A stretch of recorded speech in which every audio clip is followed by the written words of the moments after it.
যারা তাকওয়া অবলম্বন করবে আল্লাহ তাআলা তাদের সম্মান মর্যাদা তামাম পৃথিবীতে বাড়িয়ে দিবে। সুবহানাল্লাহ বলতে মন চাই না? যারা তাকওয়া অবলম্বন করবে আল্লাহ তাআলা তাদের জন্য সম্মানজনক রিজিকের ব্যবস্থা করে দিবে। যারা তাকওয়া অবলম্বন করবে, সব সময় আল্লাহকে ভয় করে চলবে, নিজের জীবনটাকে আল্লাহর রঙে রঙিন করতে পারবে, আল্লাহ তাআলা বলেছেন তার জীবনের যাবতীয় কার্যাবলী আমি সহজ করে দিই। এভাবে যারা আল্লাহকে ভয় করে চলবে, আল্লাহ বলেছেন আমি তার জন্য সম্মানজনক রিজিকের ব্যবস্থা করে দিই। তার আমল নামায় যত গুনাহ খাতা আছে সমস্ত গুনাহ খাতা আল্লাহ তাআলা মাফ করে দিবেন। যারা আল্লাহকে ভয় করবে, আল্লাহ বলেছেন তারা ইহকাল পরকাল উভয় জগতে সফলতা লাভ করতে পারবে। তাদের ব্যাপারে আল্লাহ ফায়সালা দিবেন, তারা জান্নাতি। সুবহানাল্লাহ। এজন্য রব্বুল আলামিন সূরা তাওবার 119 নম্বর আয়াতে তামাম পৃথিবীতে যত ইমানদার মুসলমান নরনারী আছে, যুবক আছে, যুবতী আছে, হোক না সে রাজা, হোক না সে প্রজা, ধনী হোক গরিব হোক, শিক্ষিত হোক মূর্খ হোক, সমস্ত ইমানদারগণকে আল্লাহ তাআলা ডেকে বলেছেন ইয়া আইয়ুহাল্লাযীনা আমানু তাকুল্লাহ, হে ইমানদারগণ তোমরা আমি আল্লাহ তাআলাকে ভয় করো। এক নম্বর আদেশ। 2 নম্বর আদেশ হলো ওয়াকুনু মা'আস সাদিকিন, তোমরা সবাই সত্যবাদী লোকদের সঙ্গী হয়ে যাও।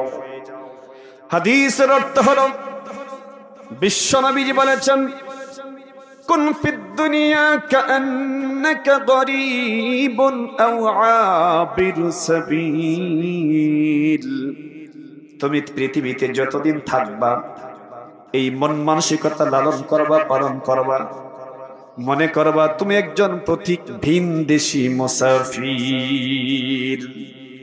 যারা মুসাফির তারা কখনো অন্যায়ের সাথে জড়িত হয় না, পাপ কাজ করে না, অন্যের হক নষ্ট করে না, কারো উপর জুলুম করে না, সত্য না মিথ্যা। বিশেষ করে যারা তাবলীগওয়ালা ভাইয়েরা এক ডিস্ট্রিক্ট থেকে অন্য ডিস্ট্রিক্টে যায় বা অন্য ডিস্ট্রিক্টের মানুষগুলো আমাদের দেশে আছে, সারাক্ষণ চেষ্টা করে 40 দিন বা 3 মাস 4 মাস যতদিন থাকে না কেন সব সময় তারা নেক আমলের সাথে জড়িত থাকে, ঠিক কিনা? এই 40 দিন 3 মাস 4 মাস কোনদিনও সে খারাপের সাথে জড়িত হয় না, গান বাজনায় লিপ্ত হয় না, কারো মনে কষ্ট দেয় না, কারো হক নষ্ট করে না, কারো উপর জুলুম করে না। বিশ্বনবীজি বলেছেন ও আমার উম্মতেরা, এই মুসাফিরের মতো তোমাকে চলতে হবে। তুমি মনে মনে ভাববা আমি একজন মুসাফির, পৃথিবী তোমার আসল ঠিকানা নয়। তোমার রব তোমাকে পরীক্ষা করার জন্য পৃথিবীতে প্রেরণ করেছেন, তোমার আমলটা যাচাই বাছাই করার জন্য পৃথিবীতে আল্লাহ তাআলা প্রেরণ করেছেন। তুমি যদি এই চিন্তা লালন করতে পারো তাহলে মুসাফির যেমন সকল প্রকার অন্যায় থেকে বাঁচতে পারে, অনুরূপভাবে তুমিও সকল প্রকার অন্যায় পাপ থেকে বাঁচতে পারবা। এই হলো হাদিসের অর্থ। আমি আপনাদের সম্মুখে তাকওয়া সম্পর্কে কথা বলবো। তাকওয়া মানে কি? আল্লাহর ভয়। সবাই বলুন তাকওয়া মানে কি? আল্লাহর ভয়।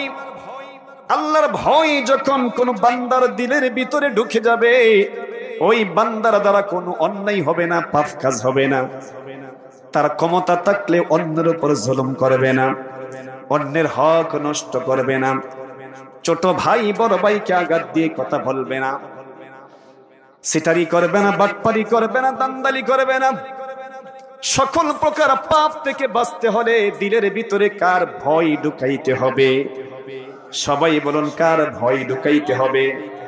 আমাদের পরিবার বলেন, সমাজ বলেন, রাষ্ট্র বলেন, যত জায়গায় অন্যায় অনিয়ম দুর্নীতি কোন খারাপি হত্যা ধর্ষণ যারা করে, যারা মুসলমানের সন্তান যারা ইমানদার তাদের দিলের ভিতরে আল্লাহর আসল ভয় না থাকার কারণে এই অন্যায়গুলো তারা করে। সত্য না মিথ্যা? দুঃখজনক হলেও সত্য যে আমাদের দেশে অনেক দরবারি আছে, যদি গ্রামবাসী দুই প্রতিবেশী ঝগড়া লাগে, ঝগড়া মিটমাট করার জন্য গ্রামের সালিশি ডাকে, দরবার করে। দরবারীদের দায়িত্ব হলো, কর্তব্য হলো সুন্দর একটা ফাইসালা দিয়ে দেওয়া। কিন্তু অনেক দরবারি টাকার বিনিময়ে বিচারকে এদিক সেদিক করে। যে পক্ষ বেশি টাকা দেয় ওই পক্ষ যদি অন্যায় করে তাকে তার পক্ষে রায় দিয়ে দেয়। সত্য না মিথ্যা? অনেক ডাক্তার আছে, ডাক্তারদের দায়িত্ব হলো, কর্তব্য হলো, কেউ যদি অসুস্থ হয়ে যায় সুন্দর একটা ট্রিটমেন্ট করবে, যা দরকার তা করবে, অতিরিক্ত করতে পারবে না। কিন্তু অনেক ডাক্তার এই রকম মনে হয় যেন গরুর কষায়ের মতো আচরণ করে রোগীর সাথে। টেস্টের দরকার নাই, পরীক্ষার দরকার নাই। গরিব মানুষ অসুস্থ হয়ে গেল, সংসার চালাতে পারে না, চিকিৎসা করার টাকা নাই, নিজের পরিবার চালাইতে হিমশিম খায়। সিদ্ধান্ত নেই কিভাবে এই অসুখগুলো দূর করবে। এরপরে অসুখ নিয়ে কাজকর্ম করতে থাকে। একটা পর্যায়ে যখন একবারে দুর্বল হয়ে যায়, সুস্থ হওয়ার জন্য ডাক্তারের কাছে যাই, ঋণ করে কিছু টাকা নিয়ে যাই। ডাক্তারকে বলেন, স্যার আমাকে বেশি পরীক্ষা দিয়েন না, গরিব মানুষ। এরপরে অনেক ডাক্তার কি করে, ইচ্ছা করলে টেস্ট না দেই তার প্রাথমিক ট্রিটমেন্ট করতে পারত। কিন্তু ডাক্তারের হৃদয়গুলো এত কঠিন হয়ে গেছে, গরিব মানুষ বলার পরেও 5,000, 10,000, 15,000, 20,000 টাকার মতো টেস্ট দিয়ে দেই। এরকম কসাই মার্কা ডাক্তার আমাদের সমাজে আছে না নাই? যাদের দিলের ভিতরে আল্লাহর প্রকৃত ভয় আছে, যে ডাক্তারের দিলের ভিতরে আল্লাহর প্রকৃত ভয় আছে, ওই ডাক্তার কখনো এই কাজ করবে না। আমাদের সমাজে আল্লাহ তাআলা মানুষকে সৃষ্টি করেছেন বিভিন্ন ক্যাটাগরিতে, কেউ শিক্ষিত, কেউ মূর্খ। অনেক মূর্খ মানুষগুলো শিক্ষিত মানুষের কাছে যায়, তার জমি জমার কাগজ নিয়ে যায় একটু উপকারের জন্য। কিন্তু অনেক শিক্ষিত মানুষ উপকার না করে তার ক্ষতি করে, উল্টা পাল্টা কাগজের দলিল লাগিয়ে ফেলে, এরপরে অন্যায়ভাবে গরিবের জমিটা ভোগ করে। এরকম বেঈমান আমাদের সমাজ আছে না নাই?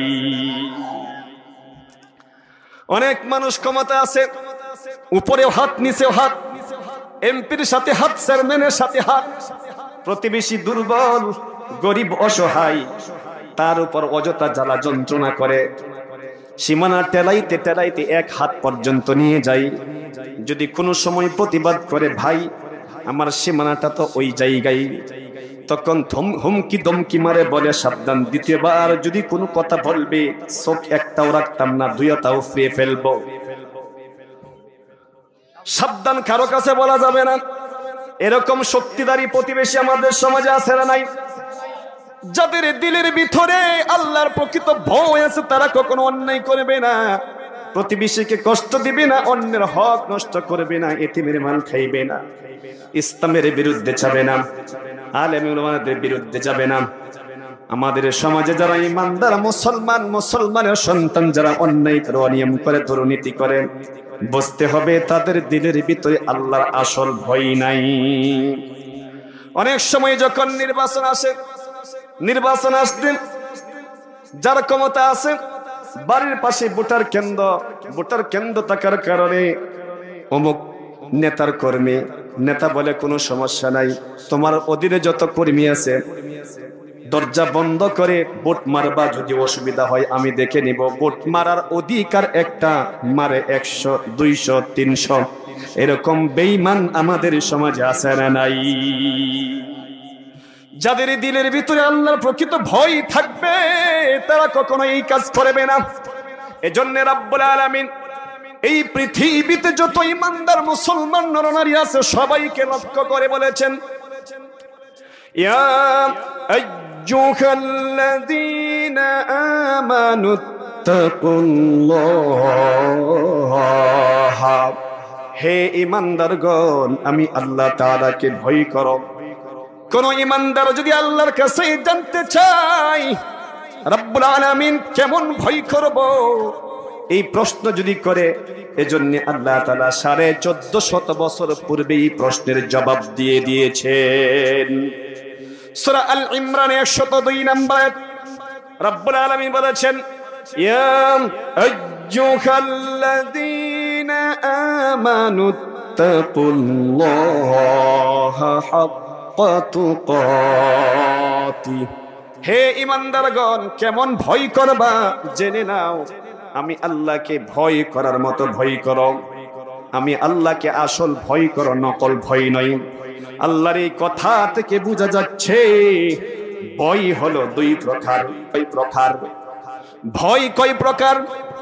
ভয় হলো দুই প্রকার। একটা হলো আসল ভয়, আরেকটা হলো নকল ভয়। যাদের দিলের ভিতরে আসল ভয় আছে, যে বান্দার ভিতরে আসল ভয় থাকবে, যে যুবকের দিলের ভিতরে আল্লাহর আসল ভয় থাকবে, ওই যুবক কখনো অন্য একটা যুবতী মেয়ের সাথে অবৈধ সম্পর্ক স্থাপন করে তার পেছনে সময় দিবে না, অর্থ দিবে না, সময় নষ্ট করবে না। যে মানুষের অন্তরে আল্লাহর প্রকৃত ভয় থাকবে, ওই মানুষ কার হক নষ্ট করবে না, ক্ষমতা অপব্যবহার করবে না। এজন্য রাব্বুল আলামিন বলেছেন, তোমরা আমি আল্লাহকে আসল ভয় করলেই পাপ থেকে বাঁচা যাবে। নকল ভয় করার কারণে দেখবেন আমাদের সমাজে অনেক মানুষ এরকম আছে, অনেক নেতা আছে, যখন নির্বাচন আসে খুব ভালো মানুষ হয়ে যায়, মসজিদে যায় নামাজ আদায় করে, মসজিদে ফেন দেয়, এই দেয় সেই দেয়। তার মানে সে বুঝাচ্ছে আমি একজন খুব ভালো মানুষ, আমাকে যদি নির্বাচিত করতে পারো আমি ভালো কাজ করব। জনগণ বিশ্বাস করে, সহজ সরল মানুষগুলো বিশ্বাস করে নির্বাচনটা করলো, এমপি বানাইলো, মন্ত্রী বানাইলো। এই এমপি মন্ত্রী থাকা অবস্থায় যুবকরা যখন কনসার্টের ব্যবস্থা করে, যখন বলে মমতাজকে আনবে, এমপি বলে সমস্যা নাই আমি দেখব। এরকম বেঈমান আমাদের সমাজে আছে না নাই? এটা হলো নকল বই। অর্থাৎ নকল বই যদি থাকে তাহলে মানুষের সামনে যখন আসবে ভালো মানুষ, আবার অগোচরে গেলেই দেখবেন খারাপ কাজ করবে। এই জন্য আমাদের দিলের ভিতরে আসল ভয় ঢুকাবো না, নকল ভয় ঢুকাবো। আসল ভয় ঢুকাইতে হবে। এজন্য রাব্বুল আলামিন বলেছেন, ইয়া আইয়ুহাল্লাযীনা আমানু তাকুল্লাহা হাক্কা তুকাতিহ, হে ঈমানদারগণ তোমরা আমি আল্লাহ তাআলাকে আসল ভয় করো। ওয়ালা তামুতুন্না ইল্লা ওয়া আনতুম মুসলিমুন।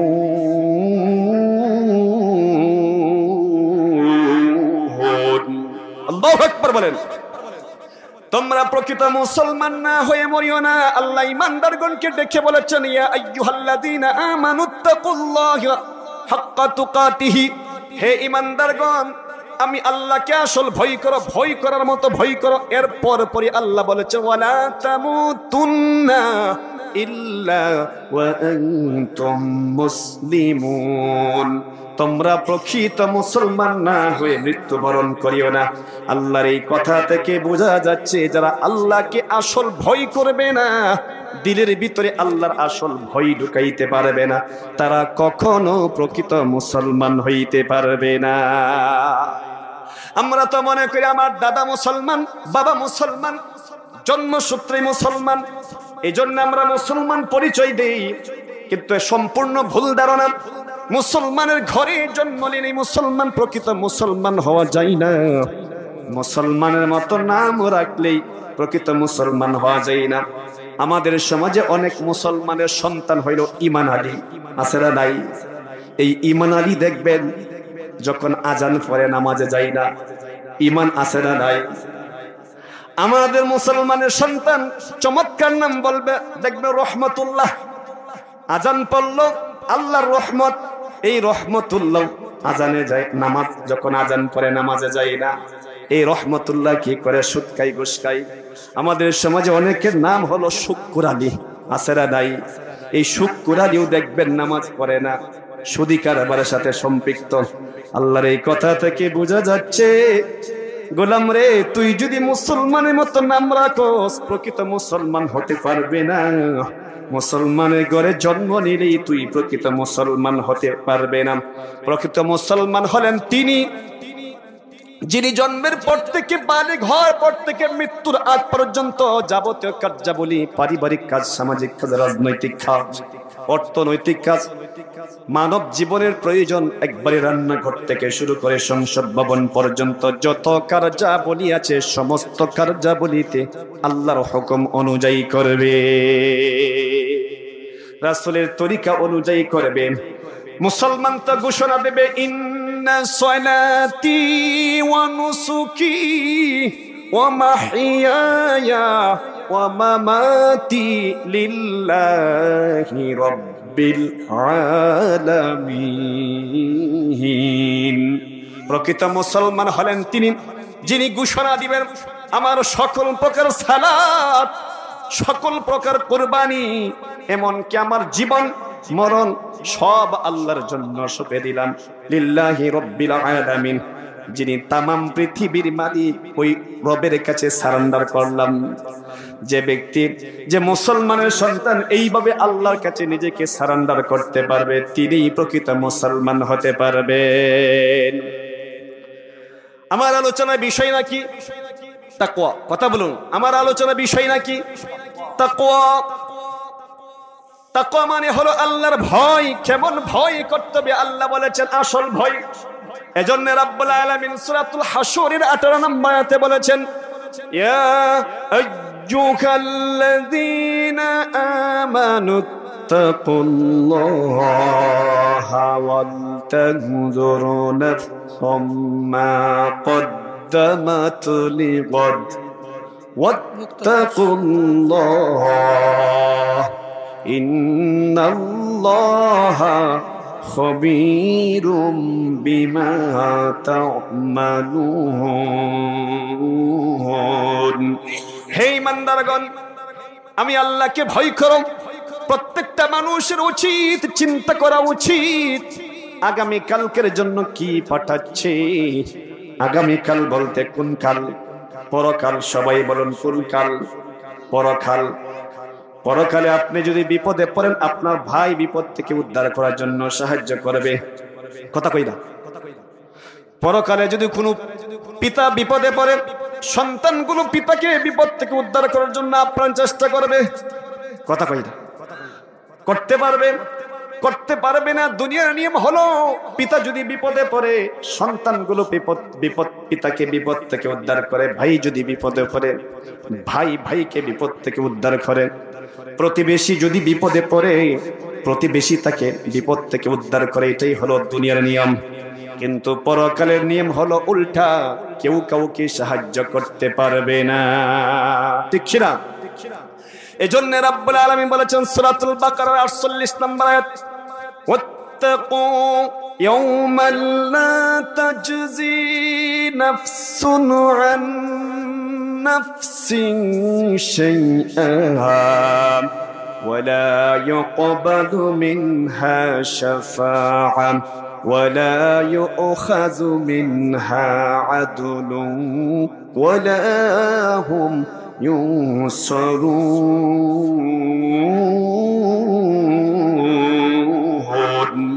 আল্লাহু আকবার বলেন। আল্লাহ বলেন ভয় করো ওই দিনটাকে যেদিন কেউ কারো জন্য কিছুই করতে পারবে না। কারো পক্ষ থেকে কোনো বিনিময় গ্রহণ করা হবে না, কারো পক্ষ থেকে কোনো সুপারিশ কবুল করা হবে না। ওই দিনটা আমাদের জন্য সামনে আছে না নাই? সামনে আছে। এই জন্য আল্লাহ বলেছেন ওই দিনটার কথা স্মরণ করে আল্লাহকে ভয় করো। ওই দিনে কি নিয়ে আল্লাহর দরবারে হাজিরা দিবা, ওই কথা চিন্তা করে দুনিয়াতে থাকা অবস্থায় নিয়ে কেমন করো। বলেছেন কে? আমরা অনেক সময় মানুষকে ফাঁকি দিয়ে অন্যায় কাজ করে ফেলি, অনিয়ম কাজ করে ফেলি। মানুষ দেখে না, মানুষ বুঝে না, কিন্তু কেউ না দেখলেও দেখে কে। তাহলে কিভাবে ভয় করতে হবে? কাকে? কোন কথা স্মরণ করে? পরকালের কথা স্মরণ করে আল্লাহকে যদি ভয় করতে পারেন, তাহলে আপনার দ্বারা কোনো অন্যায় হবে না, পাপ কাজ হবে না। এজন্য আল্লাহ বলেছেন, হে ঈমানদারগণ, তোমরা আমি আল্লাহ তাআলাকে ভয় করো। আমরা যদি আল্লাহকে ভয় করি, আল্লাহ আমাদের জন্য পুরস্কার রেখেছেন কিনা?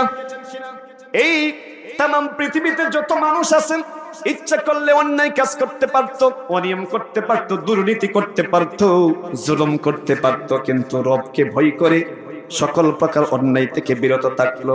আল্লাহ কি তাদের জন্য পুরস্কার রেখেছেন কিনা? অবশ্যই পুরস্কার রেখেছেন। তার মানে সবসময় ভয় করব কাকে? সবাই বলুন কাকে? আল্লাহ কি আসল ভয় না নকল ভয়? আসল ভয় যারা করবে, রাব্বুল আলামিন বলেছেন আমি রবের পক্ষ থেকে তাদের জন্য পুরস্কার রয়েছে। সূরা আত-তালাকের 2 এবং 3 নম্বর আয়াতে রাব্বুল আলামিন বলেছেন ওয়ামান ইয়াত্তাকিল্লাহা ইয়াজআল লাহু মাখরাজা ওয়া ইয়ারযুকহু মিন হাইসু লা ইয়াহতাসিব। আল্লাহ বলেন যারা দুনিয়াতে আমি আল্লাহকে ভয় করে চলবে, আমি আল্লাহর ভয়ে সকল প্রকার গুনাহ থেকে বিরত থাকবে। ইচ্ছা করলে সে অন্যায় করতে পারত, কিন্তু আমি আল্লাহর ভয়ে অন্যায় থেকে বিরত থেকেছে। যেমন বনি ইসরাইলের একটা যুবক, তার যুবতী বইনের সাথে সম্পর্ক ছিল, বুখারী এবং মুসলিম শরীফের বর্ণনা। সে তার বোনকে খুবই মহব্বত করত, ভালোবাসতো। হাদিস শরীফে আসছে এমন ভালোবাসতো, একজন স্বামী বিবিকে যতটুকু ভালোবাসে এর চাইতে আরো বেশি ভালোবাসতো। একদিন প্রস্তাব দিল খারাপ কাজের জন্য। তার বোনটা বলল আমাকে এই বিনিময়ে যদি দিতে পারো তাহলে তোমার মনের বাসনা পূরণ করতে পারবা। অনেক কষ্ট করে দিরহামগুলো উপার্জন করলো। দিরহামগুলো উপার্জন করার পরে বলল তুমি যে প্রস্তাব দিয়েছিলা, যে শর্তগুলো দিয়েছা, আমি শর্তগুলো পূরণ করেছি। এই কথা যখন বলল, এই যুবক তার যুবতী বোনটাকে নিয়ে গভীর জঙ্গলে চলে গেল।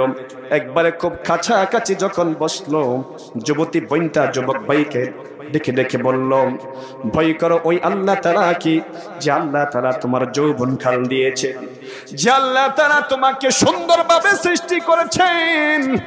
এই আল্লাহর জমিনে অনেক যুবক এইরকম আছে, অনেক মানুষ এইরকম আছে যাদের পুরুষত্ব নাই, যাদের হাত পা ঠিকঠাক নাই, যাদের অঙ্গ প্রত্যঙ্গ ঠিক নাই। রব্বুল আলামিন তোমাকে দয়া করে মায়া করে একবারে সুন্দরভাবে সৃষ্টি করেছেন। সুতরাং ওই রবের নামে দোহাই দিলাম, আমার সতীত্ব তুমি নষ্ট করিও না, আমার ইজ্জতের উপর হামলা করিও না। যখন আল্লাহর নামে দোহাই দিল, যুবকের শরীরের পশমগুলো দাঁড়িয়ে গেল। তখন সে অন্যায় কাজ থেকে বিরত থাকলো। ওই যুবতী মেয়ের সাথে তাকে সে অন্যায় কাজ করলো না। এরপরে যে শর্ত, যে দিরহামগুলো ছিল দিরহামগুলো দিয়ে দিলেন, নিরাপদে বাড়িতে পৌঁছিয়ে দিলেন। ওই যুবক অন্যায় থেকে বাঁচত কিসের কারণে? দিলের ভিতরে আল্লাহর আসল ভয় থাকার কারণে। এজন্য আমরাও যদি সকল প্রকার অন্যায় থেকে বাঁচতে চাই, দিলের ভিতরে কার ভয় ঢুকাইতে হবে? আল্লাহর ভয় ঢুকাইতে হবে। আল্লাহ বলেছেন যারা আমি আল্লাহকে ভয় করে চলবে তাদের জন্য পুরস্কার। সূরা আত-তালাকে 2 নম্বর আয়াতে 2 এবং 3 নম্বর আয়াতে 2টা পুরস্কারের কথা বলেছেন। সবাই বলুন কয়টা? 2টা। 1 নম্বর পুরস্কার হলো ওমান ইয়াত্তাকিল্লাহা ইয়াজআল লাহু মাখরাজা। আল্লাহ বলেন আমি তার চলার পথকে সহজ করে দিব। যে গোলাম আমি আল্লাহকে সব সময় ভয় করবে, আসল ভয় দিলের মধ্যে লালন করতে পারবে, আমি তার প্রত্যেকটা কাজকে সহজ করে দিব। সুবহানাল্লাহ বলেন।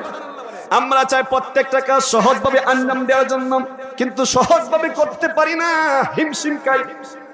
যে কোনো কাজে হাত দেই হিমশিম খেতে হয়, কত টেনশন করতে হয়, কত চিন্তা করতে হয়। রব্বুল আলামিন বলেছেন গোলাম তুই যদি তোর দিলের ভিতরে আমি আল্লাহর ভয় ঢুকাইতে পারোস, আসল ভয় ঢুকাইতে পারোস, আমি আল্লাহ তাআলা ওয়াদা করছি তোর যত কার্যাবলী আছে সমস্ত কার্যাবলী আমি আল্লাহ তাআলা দয়া করে মায়া করে সহজ করে দিব। 2 নম্বর পুরস্কার হলো ওয়ারযুকুহু মিন হাইসু লা ইয়াহতাসিব। এমন জায়গা থেকে আমি তার জন্য রিজিকের ব্যবস্থা করে দিব যা সে কোনোদিন কল্পনাও করতে পারে নাই। আমরা রিজিকের জন্য কত টেনশন করি, মাথার গাম পায়ে চড়াই। আহারে যুবকটা, বিবি আছে, বাচ্চা আছে, মা বাবা আছে, বন্ধু বান্ধব আছে, শুধুমাত্র একটু সম্মানজনক রিজিকের জন্য প্রবাসে চলে যায়। 5 বছর 10 বছর 15 বছর একাধারে থাকে। এরকম মানুষ আমাদের সমাজে আছে না নাই? উদ্দেশ্য হইল শুধুমাত্র একটু সম্মানজনক রিজিক। সম্মানজনক রিজিকের জন্য আমরা এই কাজগুলো করে থাকি। চাকরি বলেন, ব্যবসা বলেন, যত কর্ম আছে প্রত্যেকটা কর্মের পিছনে উদ্দেশ্য হইল সম্মানজনক রিজিক যাতে আমরা ব্যবস্থা করতে পারি। আল্লাহ বলেন, গোলাম তুই যদি তোর দিলের ভিতরে আমি আল্লাহর আসল ভয় ঢুকাইতে পারোস, তোর রিজিক নিয়ে টেনশন করতে হবে না। চতুর্দিক থেকে আমি আল্লাহ তাআলা তোর জন্য এমন সম্মানজনক রিজিকের ব্যবস্থা করে দিব যা সে কোনোদিন কল্পনাও করতে পারে নাই। সুতরাং আমাদের প্রত্যেকটা কাজকে সহজ করতে হলে, সম্মানজনক রিজিক পেতে হলে ভয় করতে হবে কাকে? সবাই বলুন, ভয় করতে হবে কাকে? আসল ভয় না নকল ভয়? সূরা আরাফের 96 নম্বর আয়াতে আল্লাহ বলেছেন, যারা ঈমান আনার পরে তাকওয়ার ভিত্তিতে ব্যক্তিগত জীবন, পারিবারিক জীবন, সামাজিক জীবন এইভাবে ঢেলে সাজাইতে পারবে, আমি আল্লাহ ওয়াদা করছি তাদের জন্য আসমান এবং জমিনের বরকতের দরজাগুলো খুলে দিব। কথা কার? আমার না আল্লাহর। আল্লাহ বলেছেন, ওয়ালাউ আন্না আহলাল কুরা আমানু واتقوا لفتحنا عليهم بركات من السماء والأرض। আল্লাহ বলেন, কেউ ঈমান আনার পরে, কোন জনপদের অধিবাসীগণ যদি ঈমান আনার পরে আমি আল্লাহ তাআলাকে ভয় করে চলতে পারে, আমি আল্লাহকে ভয় করে যাবতীয় খরচাবলি করে, আমি আল্লাহ ওয়াদা করছি তাদের জন্য আসমান এবং জমিনের যত বরকতের দরজা আছে সমস্ত বরকতের দরজাগুলো আমি আল্লাহ তাআলা তাদের জন্য খুলে দিব। সুবহানাল্লাহ, জোরে বলুন। আসমান এবং জমিনের সমস্ত বরকতের দরজা খোলা পেতে হলে ভয় করতে হবে কাকে? সবাই বলুন, কাকে? আল্লাহকে ভয় যদি করেন, আল্লাহ ওয়াদা করেছেন আমি তোদের জন্য আসমান এবং জমিনের সমস্ত বরকতের দরজাগুলো খুলে দিব। এরপরে রাব্বুল আলামিন বলেছেন, যারা আমি আল্লাহকে ভয় করবে, আল্লাহ তাদের শানে বলেছেন আমি তার প্রত্যেকটা কাজকে সহজ করে দিব, তার গুনাহ খাতা মাফ করে দিব। সূরা আহজাবের 70 এবং 71 নম্বর আয়াতে আল্লাহ বলেছেন, ইয়া আইয়ুহাল্লাযীনা আমানু ইত্তাকুল্লাহা ওয়া কুলু কওলান সাদীদা يصلح لكم أعمالكم ويغفر لكم ذنوبكم ومن يطع الله والرسول فقد فاز فوزا عظيما। আল্লাহ বলেন, হে ঈমানদারগণ, আমি আল্লাহকে ভয় করো, সদা সর্বদা সত্য কথা বলো। যারা আমি আল্লাহকে ভয় করবে, সদা সর্বদা সত্য কথা বলবে, আল্লাহ তাদের ব্যাপারে বলেছেন তাদের জন্য পুরস্কার হলো 2টা। সবাই বলেন, কয়টা? 2টা। 1 নম্বর পুরস্কার হলো ইউসলিহ লাকুম আমালাকুম, আমি তাদের আমলগুলো শুধরাইয়া দিব। হায়াতে জিন্দেগিতে শয়তানের দুখাই পড়ে, নফসের তাড়নায় পড়ে যদি আমলে বেজাল থাকে, এই বেজালগুলো দূর করে দিবেন কে? দূর করে দিবেন কে? আল্লাহ ছাড়া আমলের মধ্যে ভেজাল দূর করা আরো কেউ আছে কিনা? আর কেউ নাই। গোলাম, আল্লাহ বলেন, গোলাম তুই যদি আমি আল্লাহকে ভয় করে চলতে পারোস, সদা সর্বদা সত্য কথা বলোস, আমি আল্লাহ দয়া করে মায়া করে তোর আমলের মধ্যে যত ঝামেলা আছে সমস্ত ঝামেলা আমি আল্লাহ তাআলা দূর করে দিব।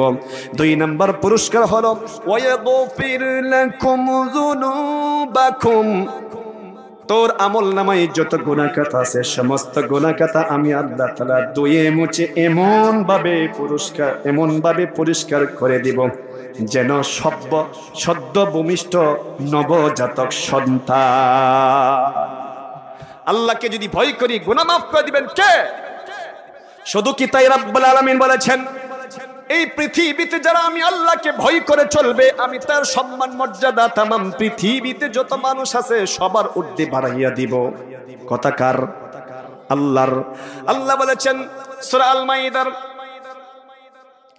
7 নম্বর নাকি 8 নম্বর আয়াত, আল্লাহ বলেছেন ইয়া আইয়ুহান নাসু ইন্না খালাকনাকুম মিন যাকারিন ওয়া উনসা وجعلناكم شعوبا وقبائل لتعارفوا إن أكرمكم عند الله أتقاكم الله أكبر বলেন। আল্লাহ বলেন আমি তোমাদেরকে একজন নারী একজন পুরুষ এবং বিভিন্ন গোত্রে বংশে বিভক্ত করেছে এই জন্য যাতে তোমরা সহজে একজন আরেকজনের পরিচয় জানতে পারো। আমরা মনে করি বংশ হলো সম্মানের মানদণ্ড, পদবী হইল সম্মানের মানদণ্ড। আমরা মনে করি যারা উচ্চ শিক্ষিত তারা আল্লাহর কাছে অনেক সম্মানিত। আমাদের সমাজে অনেক মানুষ তো এইরকম আছে, ঢাকা বিশ্ববিদ্যালয়ে তাকে সর্বোচ্চ ডিগ্রি অর্জন করে দাঁড়িয়ে প্রস্তাব করে, এরকম উচ্চ শিক্ষিত মানুষ আমাদের জমিনে আছে না নাই? তার সম্মান মর্যাদা মনে আল্লাহর কাছে অনেক বেশি আছে না নাই? নাই। বরং ওই বিশ্ববিদ্যালয় তাকে সর্বোচ্চ গ্যাজেট অবলম্বনকারী এই বেঈমানের কোনো দাম নাই। বরং ওই এই এলাকার যদি একজন খেটে খাওয়া লোক হয়, এমনকি হাফসি গোলামও হয়, ঠেলা গাড়িওয়ালা হয়, রিক্সাওয়ালা হয়, দিলের ভিতরে যদি আল্লাহর ভয় থাকে, আমি আল্লাহ বলেন ওই উচ্চ শিক্ষিত ব্যক্তির চাইতে একজন খেটে খাওয়া লোকের মর্যাদা আমি আল্লাহর কাছে অনেক বেশি। আল্লাহ বলেন যে সম্মানের মানদণ্ড হলো আমার কাছে একটা, সেটা হলো কি? তাকওয়া। সেটা কি? তাকওয়া। যার দিলের ভিতরে আল্লাহর ভয় থাকবে, কিছু যদি না থাকে, ক্ষমতা নাই, চেহারার মধ্যে সৌন্দর্য নাই, খেটে খাওয়া লোক, কিন্তু দিলের ভিতরে আল্লাহর ভয় আছে, সম্মান মর্যাদা বাড়িয়ে দিবেন কে? হাফসি হযরত বেলাল রাদিয়াল্লাহু আনহু একজন হাফসি গোলাম ছিলেন। চেহারা কত সুন্দর ছিল! কেমন ছিল? সুন্দর না কুচকুচে কালো? দাঁতগুলো কত সুন্দর, একবারে মেচুর ছিল, দাঁতগুলো মেচুর ছিল না। ঠোঁটগুলো কত সুন্দর ছিল, চিকন চিকন ছিল না মোটা মোটা ছিল? আহারে, অনেক সাহাবীরা বলতো বেলাল রাদিয়াল্লাহু আনহু চেহারা এত কালো ছিল, কাকের মতো কালো, কিন্তু তার সম্মান মর্যাদা আল্লাহর কাছে কম না বেশি? কিসের কারণে? একটা মাত্র কারণ, বেলালের দিলের ভিতরে যে ভয় ছিল, এই ভয় তখনকার সময় অন্য লোকদের মধ্যে ছিল না। এই ভয় থাকার কারণে রব্বুল আলামিন শুধু আরব জাহান নয়, তামাম পৃথিবীতে যত মানুষ আছে সবার উপরে ওই হাবশী গোলামের মর্যাদা আল্লাহ তাআলা বাড়িয়ে দিলেন। সুতরাং আপনি যদি সম্মানিত হতে চান, দিলের ভিতরে ভয় ঢুকাইতে হবে কার? আল্লাহর। আল্লাহ বলেন আমি আল্লাহর কাছে সম্মানের মানদণ্ড একটা, সেটা হলো তাকওয়া। আমি কে শিক্ষিত, কে মূর্খ, কে ধনী, কে গরিব, কে সুন্দর, কে বিশ্রী, কে কাটো, কে লম্বা, এটা দেখি না। কে উচ্চ বংশের, কে নিচু বংশে, এটা দেখি না।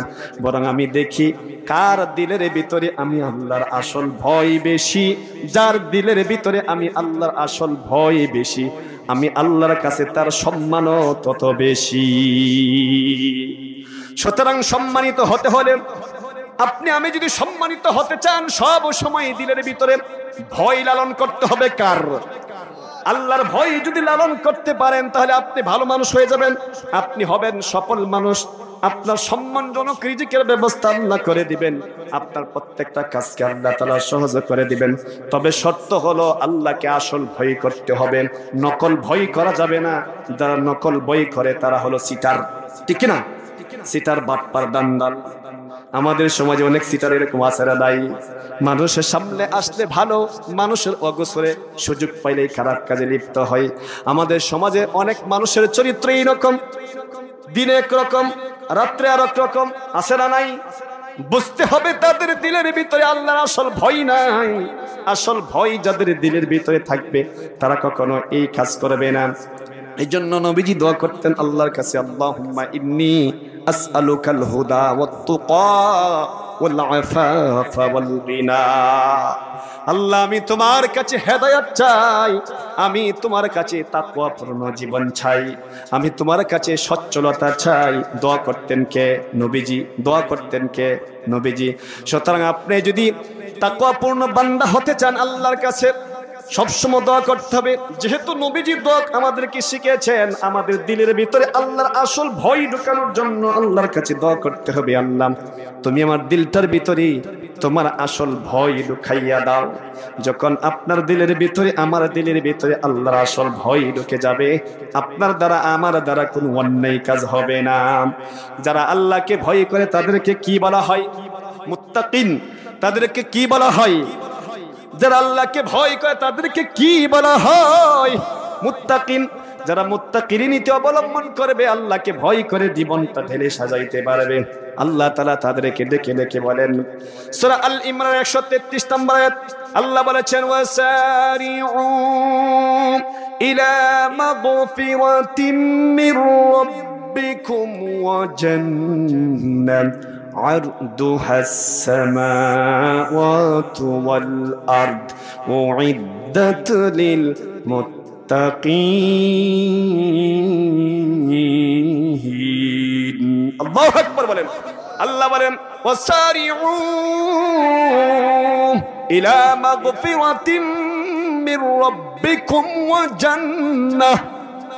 তোমরা সবাই দ্রুত দৌড়াইয়া আসো ওই রবের ক্ষমার দিকে এবং ওই জান্নাতের দিকে, যে জান্নাতের দৈর্ঘ্য প্রস্থ হলো আসমান জমিনের সমান। আবার ওই জান্নাত আল্লাহ তাআলা কাদের জন্য তৈরি করেছেন? আল্লাহ বলে দিয়েছেন উইদ্দাত লিল মুত্তাকিন। আমি এই জান্নাত তৈরি করেছি যারা দুনিয়াতে থাকা অবস্থায় আমি আল্লাহকে ভয় করে চলতো, তাদের জন্য আমি আল্লাহ তাআলা এই জান্নাত তৈরি করে রেখেছি। সুবহানাল্লাহ। যারা আল্লাহকে দুনিয়াতে ভয় করে চলতো, আল্লাহ তাদের ব্যাপারে ফয়সালা দিবেন। যখন চূড়ান্ত একটা ফয়সালা হবে, চূড়ান্ত একটা বিচার হবে হাশরের মাঠে, আল্লাহ তাদের ব্যাপারে ফয়সালা দিবেন। তারা জান্নাতি ফেরেশতাদেরকে হুকুম করবেন, তাদেরকে জান্নাতের দিকে নিয়ে যাও। ফেরেশতারা বলবে চলো জান্নাতের দিকে চলো, চলতে থাকবে ফেরেশতাদের সাথে। যখন সামনে যাবে, সামনে যাওয়ার পরে তারা দেখতে পাবে এত সুন্দর এত দামি গেট তাদের জন্য তৈরি করে রাখা হয়েছে। গেটের প্রহরী যারা আছেন তাদেরকে দেখে বলবে আহলান সাহলান মারহাবা মারহাবা, বলবে আহলান সাহলান মারহাবা মারহাবা। বিভিন্ন প্রকার ফল ফুল তাদের সামনে পরিবেশন করা হবে, কয়েক ধরনের শরাব শরবত তাদের সামনে পরিবেশন করা হবে।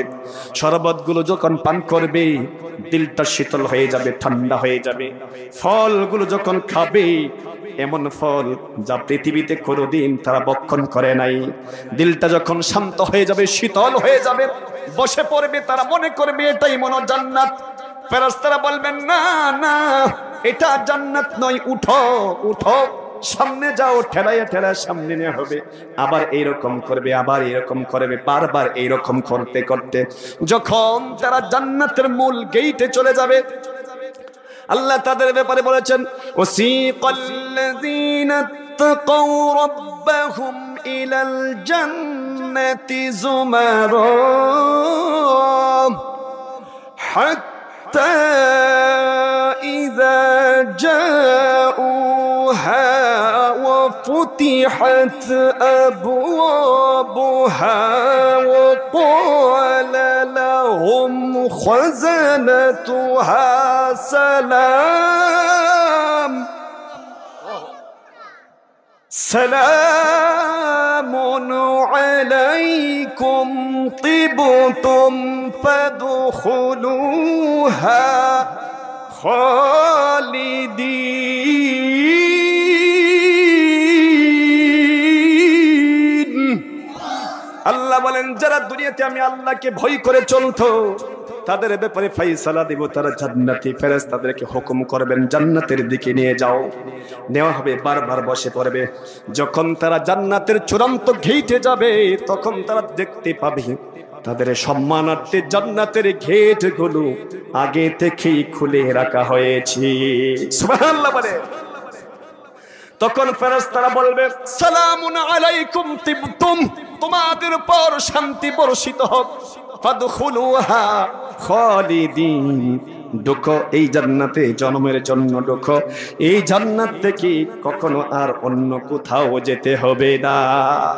ওই জান্নাতে যাওয়ার ইচ্ছা আছে না নাই? কারা কারা যেতে চায় আল্লাহকে হাত তুলে দেখান। আল্লাহ আমাদের সবাইকে জান্নাতি মানুষ হিসেবে কবুল করুক, সবাই বলে আল্লাহুম্মা আমিন। জান্নাতে যেতে হলে ভয় করতে হবে কাকে? কেমন ভয়? আসল ভয় না নকল ভয়? আসল ভয় করতে হবে যারা দুনিয়াতে আল্লাহকে আসল ভয় করে চলতো, আল্লাহ তাআলা তাদের প্রতি খুশি হয়ে যাবেন। তাদের ব্যাপারে আল্লাহ বলবেন, ওই দিন স্বয়ং আল্লাহ ডেকে ডেকে বলবেন, ইয়া আইয়াতুহান নাফসুল মুতমাইন্না ইরজিই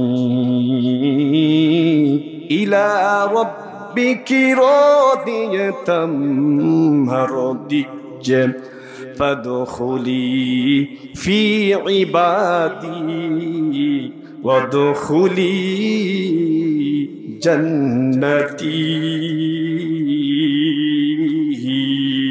আল্লাহু আকবার বলেন। আল্লাহ বলবেন, হে প্রশান্ত আত্মার অধিকারীগণ, ইয়া আইয়াতুহান নাফসুল মুতমাইন্নাহ ইরজিই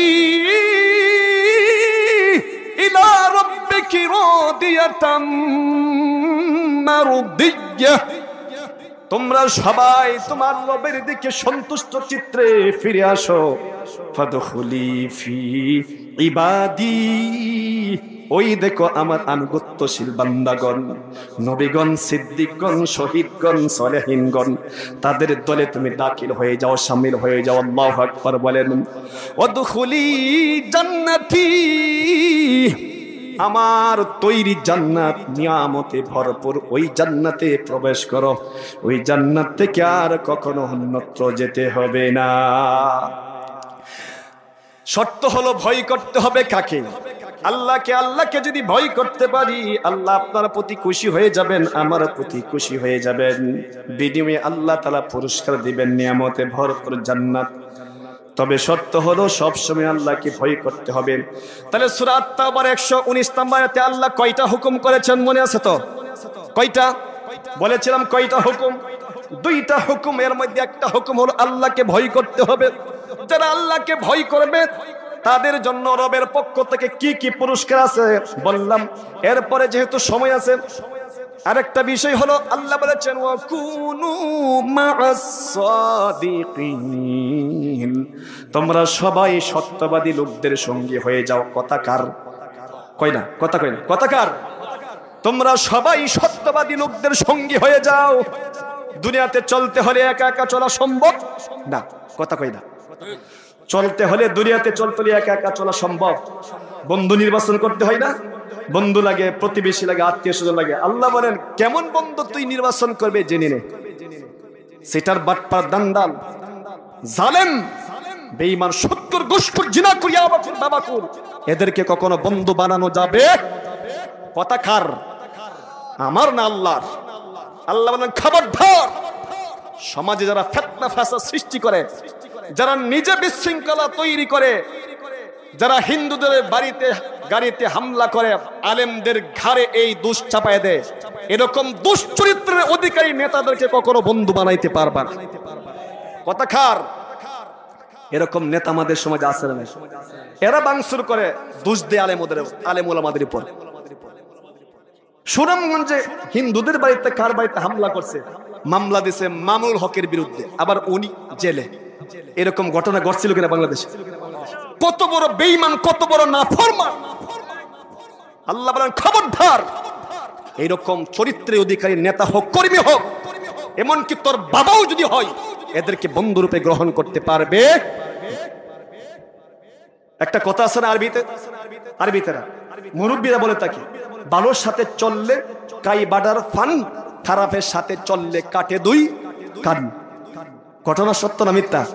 কথা সত্য না মিথ্যা? এটা হলো পুস্তকের ভাষায় সৎসঙ্গে স্বর্গবাস, অসৎসঙ্গে সর্বনাশ।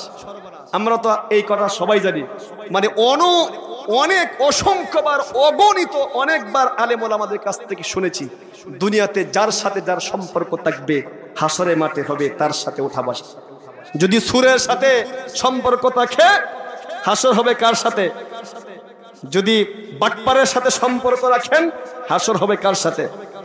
এমন নেতার সাথে সম্পর্ক রাখলেন, নেতার পিছনে ঘোরাঘুরি করলেন, নেতা যখন নির্বাচন আসে ক্ষমতা থাকার কারণে কেন্দ্র ব্লক করে ভোট মারে তার নেতাকে বিজয়ী করার জন্য 100, 200, 300, আবার ওই নেতার পিছনে ছুটাছুটি করে আমরা বলি অমুক নেতার চরিত্র ফুলের মতো পবিত্র, নেতার নামাজ পড়া না এক ওয়াক্ত, এরকম নেতা আমাদের সমাজে আছে না?